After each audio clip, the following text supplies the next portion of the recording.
Ladies and gentlemen, I got 6 o'clock straight up. We'll go ahead and bring our meeting to order. At this time, I'll ask Ms. James, please, can we have we'll do an invocation. At this time, if everyone would please stand. Mr. City Manager, would you do the honors for us today, sir? Certainly, Mayor. You would please bow with me. Father in heaven above, it is again, Lord, that we come before you, with our heads bowed and our hearts humbled, thanking you for every blessing and the gift of this another day. Father, as we gather this evening to conduct the business of the city, we ask that you bless us with your wisdom and your guidance, that all that is discussed and decided here is pleasing and acceptable first and foremost in your sight, and serves the best interest of this city and all of its citizens. Be with us in this evening and as we move forward in your care. We offer this prayer in the name of your Son, as every heart that agreed said, amen. Amen. Amen. I pledge allegiance to the flag of the United States of America and to the republic for which it stands, one nation, under God, indivisible, with liberty and justice for all. At this time, we'll have the roll call by the city clerk. Honorable Mayor Pro Tem Hattie Portis Jones. Present. Honorable Alex Heath. Present. Honorable Linda J. Davis. Present. Honorable Pat Palin. Present. Honorable Ulysses J. Smallwood. Present. Honorable James Whitmore. Absent. Is absent. Thank you. Mr. Mayor, you have a quorum. Thank you. At this point, you have before you the set agenda for the special call meeting. Can I have a motion to adopt the agenda? So moved. Second. Motion is made and properly second. All in favor say aye. Aye. All opposed? That motion carries. Ms. The Chris, first item is change in location of the mural in the city of East Point, city of Fairburn. I'm reading some in East Point. Hello. Oh, hey, I went way back. Well, good evening, Honorable Mayor and City Council members. Good evening. I stand before you seeking approval to change the site location for the installation of the mural. As you remember, on September 12th, Council approved installation for our Fairburn mural at 41 Smith Street. However, since that meeting, we met with not only the property owner, but the artist, Mr. John Christian. He came to City Hall to execute the site license agreement, and it was at that time we learned he never did an on-site visit to the location. So Mr. Christian went out to 41 Smith Street and discovered that the exterior wall is made of stucco, which is not a finish in which he can paint. So we spent probably the last month trying to find an alternative location or kind of remedy this situation. So he came up with two options.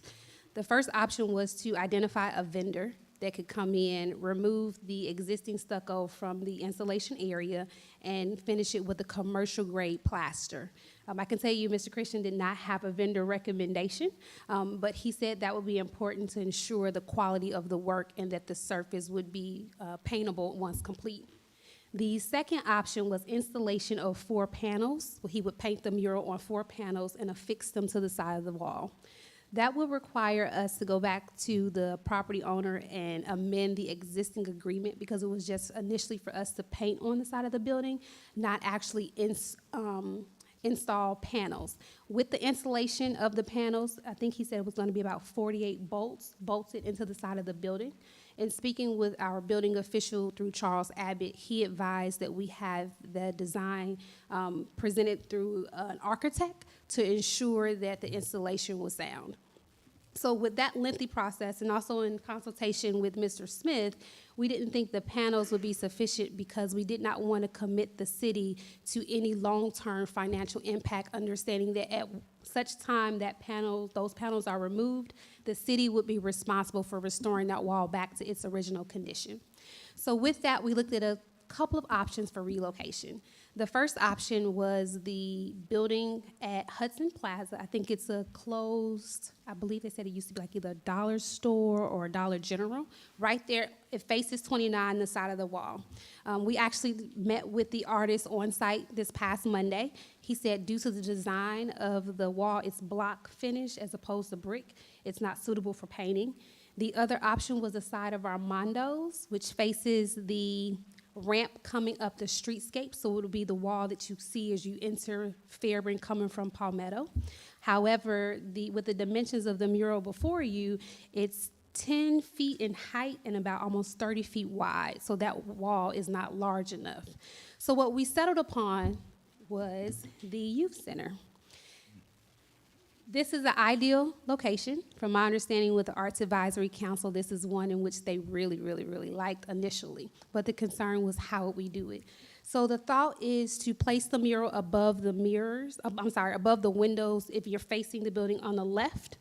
It will temporarily require us to remove some of the existing bushes in front of the youth center, because we will have to rent a lift in order to get the artists up there to paint the mural.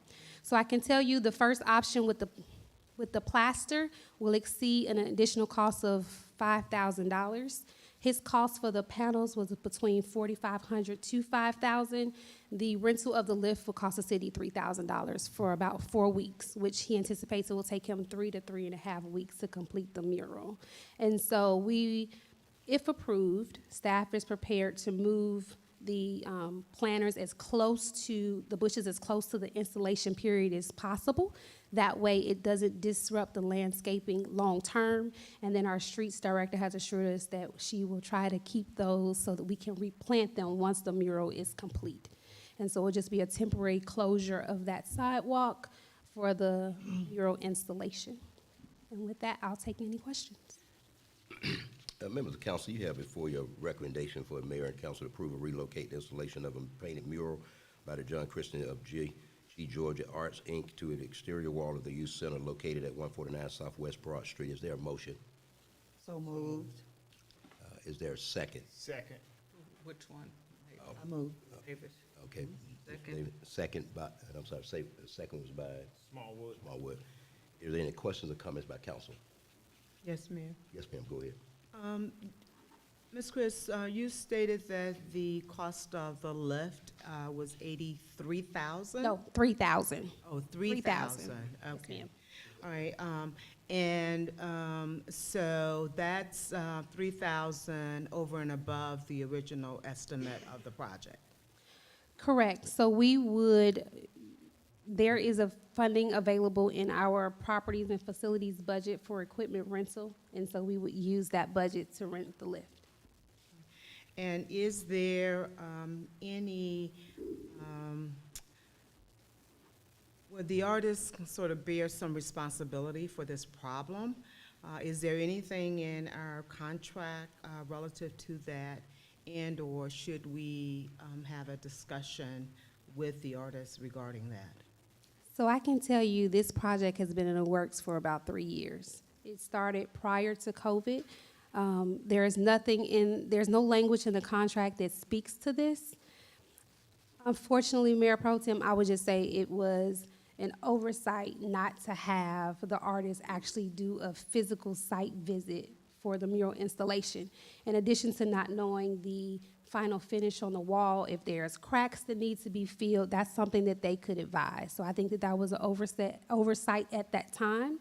And I'm also being told that this is probably the 5th location change that he's gone through in talks with the Arts Advisory Council and previous staff.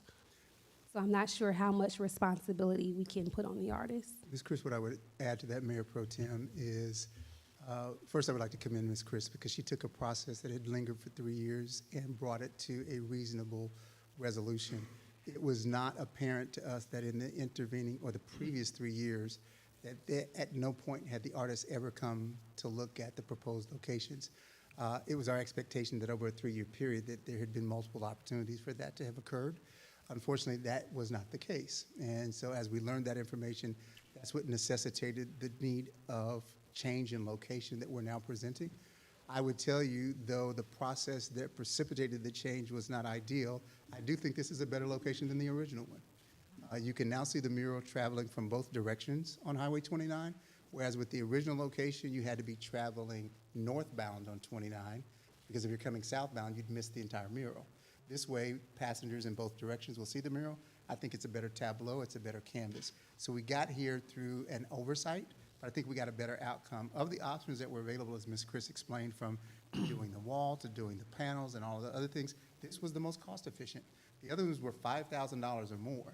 And so this equipment rental will be funded out of the funding line, Ms. Chris mentioned, but at the end of the day, we've gotten to a resolution that is feasible, even though it was not through an ideal set of circumstances. And I agree with everything you both said.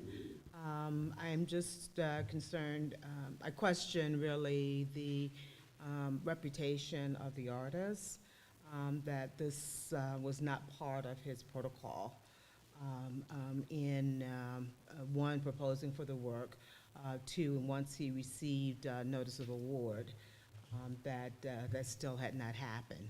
And so I don't want a precedent to be set with regard to that, and that the artists think that this is okay, because it is not. And so that's why I raise it as an issue. I totally agree that this is a good compromise. I also agree that the final building turns out to be a better one. Nonetheless, we may not have that opportunity in the future for something similar, so it's about the process. And that's why I just raise it as an issue. I think you make a very solid point, and all I would add to that is we will take that under advisement, Mayor Pro Tem. To be as transparent as possible, this process would not have occurred that way if I was here 3 years ago. And so I don't see this as being an issue for us going forward.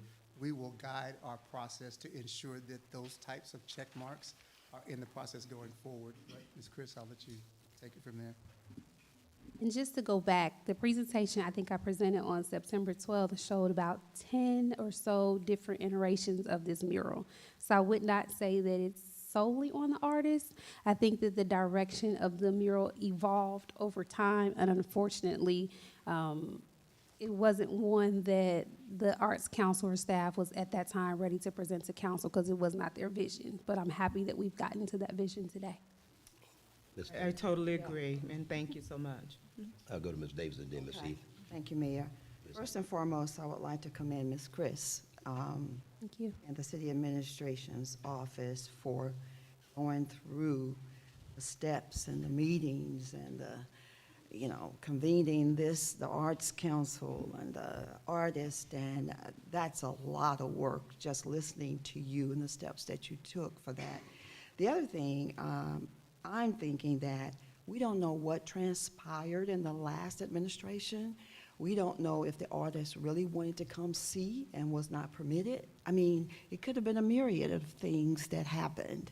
So I just think we need to just move forward, go with the best possibility and the best bang for our buck in the situation that occurred, because we don't know what happened in the last administration that caused this. So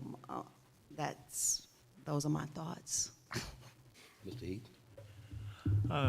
Mayor, correct me if I'm wrong, but it seemed like when we first thought about doing the mural, that we were going to look at like Landmark and possibly Creekside, their art department, to come in and do that for us, where the students would have an input into it. And like I say, this is totally new to me. When I read through it, I said, I thought that the students were going to do this. So, You have a comment to that? I can speak to that a little bit. The mural before you was part of a grant that the city applied for back in 2019 through Go Georgia Arts. So that's where this one came from. And working with the Arts Advisory Council, they are working on a work plan to bring before council that incorporates some mural and some art ideas to include our local schools. And so one of the items that we were discussing on Thursday in the Art Advisory Council was that initially they said the youth center should be painted by the youth, but because of what the Fairburn mural represents, they've decided maybe we have the youth do a mural on the inside that they can see when they're inside the building. So they're coming up with ideas that they anticipate bringing before you probably as early as January. okay. Well, like I say, this was totally new to me. So I read it. I said, well, what happened to that we were talking about at that time? And of course, I think it was before you came. So, Yes, sir. like I say, And I was thinking that, that it had already been, worked out with the schools here, the Landmark and Creekside and all that. So, like I say, I just was not aware that we were looking to do it independently out of that. Okay. So one point of clarity, this is a change in location. On September 12th, we had an entire presentation about the artist, about the murals, the 10 different versions of it. And so that part of it was presented back in September and was approved by the body back in September. And so just wanted to make clear that we did walk through that process back on September 12th in significant detail. Right. Yes. Okay. Any other member of council got a question? Seeing none, all in favor say aye. Aye. All opposed? And motion carries. Thank you. Next item. The next item is a resolution to amend the personnel sick leave donation policy.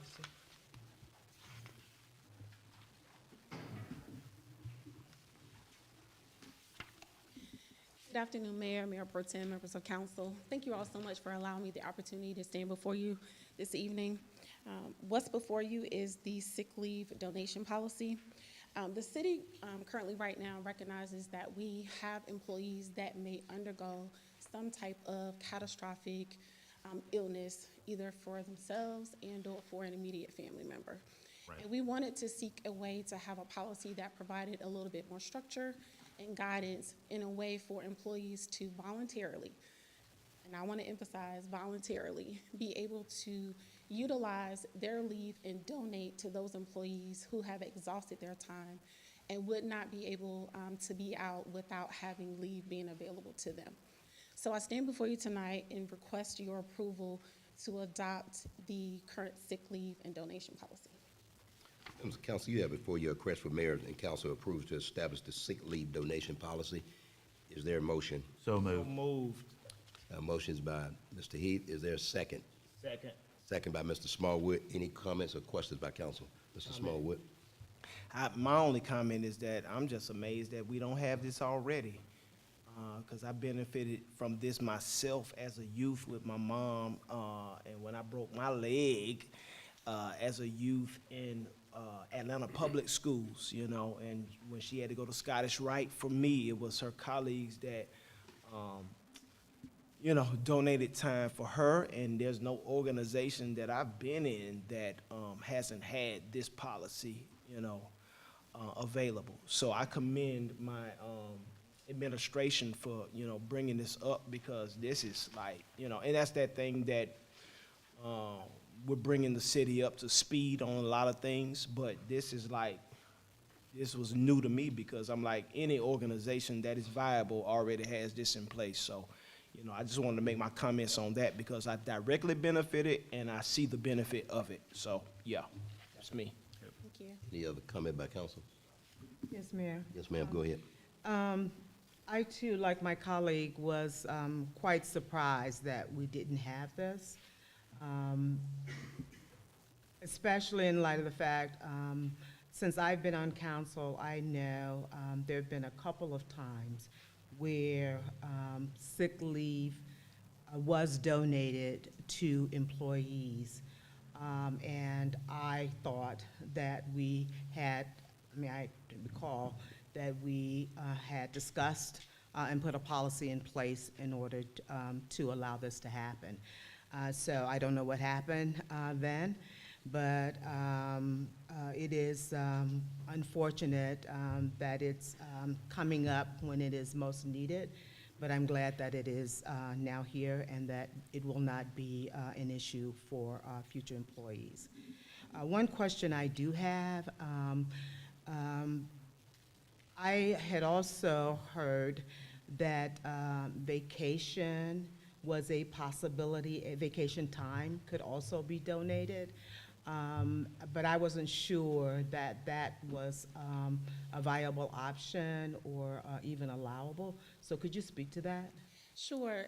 What's trending when you look at a sick leave donation policy is typically you have employees that will be definitely more willing to utilize their sick time because there's no payout provisions on sick leave versus their vacation time. So if an employee was to resign, they have the ability to take that vacation time that they have on the books and be paid for that. So most employees are less likely to donate time that's really more of a benefit to them. We have a plethora of employees here in the city who have an alarming amount of sick leave balances and are willing to donate their time for employees who otherwise don't have sick time. And so we rewrote this policy to make sure that it was congruent with other localities and what's trending versus having employees to be able to take away from their vacation time when it has more of a benefit for them. There's no sick leave payout provisions currently in our policy. Okay, so the statement then is that it is allowable, but it's not the standard or not trending. Yes, ma'am. Okay, thank you so much. You're welcome. Any other questions, members of council? Nope. Seeing none, all in favor say aye. Aye. All opposed? That motion carries. Next item is update on local option sales tax. Good evening, Honorable Mayor and Council. I wanted to provide an update, as we have done on a regular basis, on our local option sales tax negotiation. There are two significant updates, one that contains good news. The first update is effective this afternoon. We have an agreement in principle between Fulton County and the 15 cities that was approved by the Board of Commissioners earlier today. That is a result of 5 months of very intensive negotiations, and that framework for that agreement was approved by the council today. In essence, without going into all of the number crunching, the parameters of that agreement are that the city have agreed with the county that they will allow for a 5% of loss in the first year of the next 10-year period. It will escalate over the next 10 years up to 12.5% in the final year of the agreement. But the average over that 10-year period comes in at 9.985%. In that 5 month of negotiations, the internal discussions among cities, the expectation was that was likely the number or near the number that this negotiation was expected to come in at. So I think it's met expectations. It is significantly less than the county's initial request. And so there's a consensus among all 15 mayors in Fulton County that this is a feasible agreement and was proposed to the Board of Commissioners and approved on today. So the parameters and framework for the last negotiations for the next 10 years have now been put in place. The second update is that once that is now been accomplished, the cities must then work together with the allocation to each city in the county. So that is a pending process that has not concluded yet. So the cities will continue to meet to talk about the apportionment of the city's share of lost. To give you some parameters, the total collection of lost over the next 10 years equates to about $3.8 billion Oh. over the next 10 years. Now, that's across the entire county and all 15 cities, including the city of Atlanta as the largest city in the county. And so that is the pot of money that is being allocated to the county and to the cities. Now, all 3.8 billion of that does not go to the cities. About an average of 9.985% of that is going to go to the county over the next 10 years. So there is a lot of numbers to be worked as it relates to the city's portion of that, and that is ongoing as we speak. We're continuing to meet with our partner cities in Fulton County. And so as we drive towards those final numbers, there'll be a complete update to mayor and council as to Fairburn's exact dollar amount. The negotiation parameters that I referenced earlier leave every city in the county whole. What that means is no city in Fulton County will have less in local option sales tax revenue over the next 10 years than they did in the previous 10 years. So that was key in the settlement between the cities and the county. So no one's coming out less than where they went into this. But there are growth rates to consider. There are other significant factors that go into how we apportion that. There's about a 3.3 estimated growth rate over the next 10 years for population, increased collection of local option sales tax, and we need to work our way with our partner cities over that. We expect that to happen over the next 10 to 14 days. And once those final numbers are locked in, and trust me, there is a significant amount of number crunching to get to that point, then there will be a very detailed update containing specific dollar amounts and what we project the city of Fairburn will collect in local option sales tax over the next 10 years. And with that, I'll pause for any questions you may have. Then just for further clarification, one of the things that we were concerned about, all the mayors in the county now in our negotiation, was that several mayors, several governments were left where the loss represents 40%. One, I think, represents 55, and then you had a couple of council, one in South Fulton, East Point, and a couple of others were there to ensure that they didn't have to go to the legislature because they have a cap on the millage rate. The goal was to completely eliminate any of that procedure, and it looks like that's, again, right now we're at the stage now where we're pretty convinced that that's avoided. But again, the number crunching in terms of making sure all the other cities, we went through the same process 10 years ago where once we agreed that we had an agreement, the cities had to have what I call a really come to Jesus meeting with each other in terms of what we're going to do. Fairburn substantially benefited from that situation 10 years ago. So that's where we are now. But again, in this case, I'm just very happy that this looks like it's finally coming to an end. What I would add to that, Mayor, if I may, is this has been my first opportunity to be involved at this level of detail. I've been aware of local option sales tax for years. What was very clear throughout this process by all of the mayors who participated, our own being one of them 10 years ago, a couple of mayors who've been through this 2 or 3 times, is that what was unique in this instance is the unity among the 15 cities throughout this process. That is not a small thing because that has not traditionally been the case. There's been significant division. Sometimes it's north versus south. And the fact that we got through 5 months of negotiations with all 15 cities in lockstep is a significant accomplishment and has set the groundwork for more cooperative relations between cities going forward. One of the things that was noted in our last meeting as cities was several mayors, ours included, talked about how this is an opportunity for us to find that we often have more in common than we realize. There's some other opportunities around service delivery strategy where a united front by the cities could benefit all of us. And what we've all learned over the last 5 months is we kind of work together pretty well when we put our differences aside. And so there's an effort to make sure that that type of cooperation continues and can benefit us in a lot of other areas. We won't agree on everything. I think all of us are realistic enough to know that. But what we've learned over the last 5 months is there are things that serve the common interest of all cities in Fulton County. And this has been a good exercise in realizing that and hopefully will benefit us going forward. And before I take council members, any questions of council, I just want to say I want to give honor where honor's due. I want to really commend the 3 committee members that spoke and went to the meetings on all the mayor's behalf. Representative from Atlanta in this case, most of the time it was the city manager, the Mayor Paul from Sandy Springs, Mayor Dina Holliday from East Point, I missed one, and Mayor Bodie from Palmetto. That was critical as it relates to these mayors, and they were able to explain a combination of been there, done that with Mayor Bodie as well as Rusty Paul. But again, having what I call the new blood, the new fever of mayor now in the House negotiating as well, that was very beneficial for us. And so I want to give those mayors honor where honor was due. I think that's very, very key to us being where we are today. Also, this council approved, along with 13 other cities, our legal representation in these negotiations, Mr. Andy Welch, who had done this 10 years ago. He was instrumental as well in helping to build that unity and to keep all the cities informed. And so I want to thank the council for approving our ability to enter into that agreement. Having representation in negotiations like that is absolutely vital. Mr. Welch has done this a number of times before. Experience is valuable as well. So that was another key element in getting us to where we are at this point. Does any other member of council have any questions in regard to the status of where we are?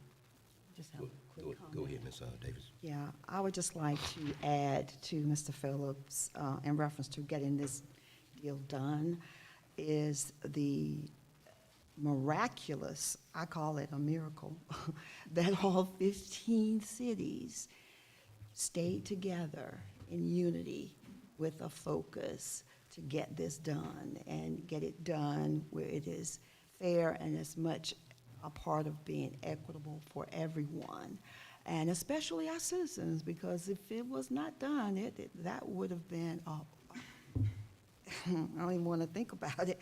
So I just say kudos to everybody that was involved, our city mayor, city administrator, assistant city administrator. Thank you so much for staying high and getting this job done. That is just amazing. I think it deserves an applause. And I was somewhat remiss because I need to single out my mayor. He has had to take off from his full-time job with Fulton County. Probably, Mayor, I hazard to guess how Over many 50 hours hours. of leave time that you have sacrificed. We sit down there at the Georgia Municipal Association building for almost an entire day on Friday after Friday after Friday, and he's had to sacrifice in order to do that. So, Mayor, thank you for that. A lot of mayors, there are some mayors who didn't show up all the time, that would just send staff, and I think me and Ms. Chris did our part, but our mayor sacrificed Yes. to be there, and presence and representation matters. So having your mayor sitting there and being engaged, and the fact that he did this 10 years ago was a big help to me and Ms. Chris, because he's been there and done it. So thank you, Mayor. And I know they're too humble to tell you, but actually, Ms. Chris and our city administrator worked with Andy Welch a lot in the first 3 to 4 weeks, and pretty much set the tone as it relates to a lot of the distribution that you guys received. It was actually their work put it together. And so, again, I don't want that overlooked because of a lot of the other mayors and other staff. And actually, I want to, one last city manager I want to give honor to do is Tim, a former finance director of the city of Fairburn, that's a city manager at Hateville. Played a major role. Tim, can't think of his last name? Tim's a guru with numbers. Tim Young. He And so, was very helpful. and so there was some great cooperation at the staff level from several other cities, but between Tim and our two administrators, they really helped, in my mind, stop what I thought was clearly was going to go to December 31st. Well, Tim was absolutely essential because he's so good with numbers. But Ms. Chris is pretty good with them too. Yeah, we got the best. Just want to put that on the record. Yes, yes. All right, let me tell you. So with that being said, does Mr. any Mayor. member of council, yes, ma'am? Before you close, Mayor Pro Tem Jones said something about people donating time.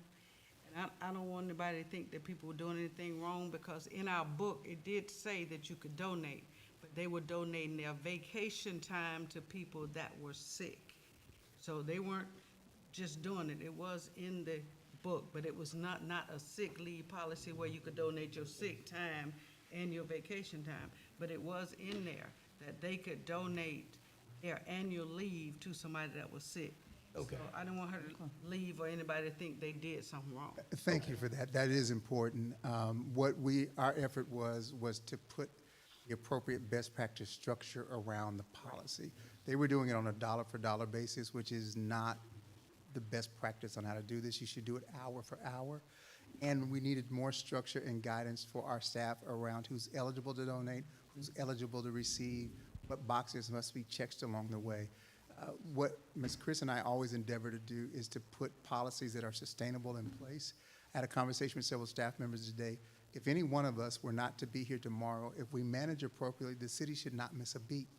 There should be process and procedure in place that allows the city to be self-sustaining, irrespective of who comes and goes. So that's our management philosophy. And so this effort was to put a process in place so that names may come and go, faces may come and go. The city has to keep moving forward, and you need sustainable process and systems. And so, to all due respect, thank you, Ms. James. I'm not saying there wasn't a policy here before, but it wasn't clear. A lot of employees didn't know how it worked, and we just wanted to put a better process in place. Awesome. Any other questions by members of council? A records request tomorrow saying who gave me time and wasn't it? With that, Yes, yes, yes. and so with that being said, can I entertain a motion to adjourn? So moved. Yes. Second. Second, all in favor, say aye. Aye. All opposed? That motion carries. That motion carries, I'm sorry. Thank you, Mayor and Council. You come alive at the end of the meeting, man. All right.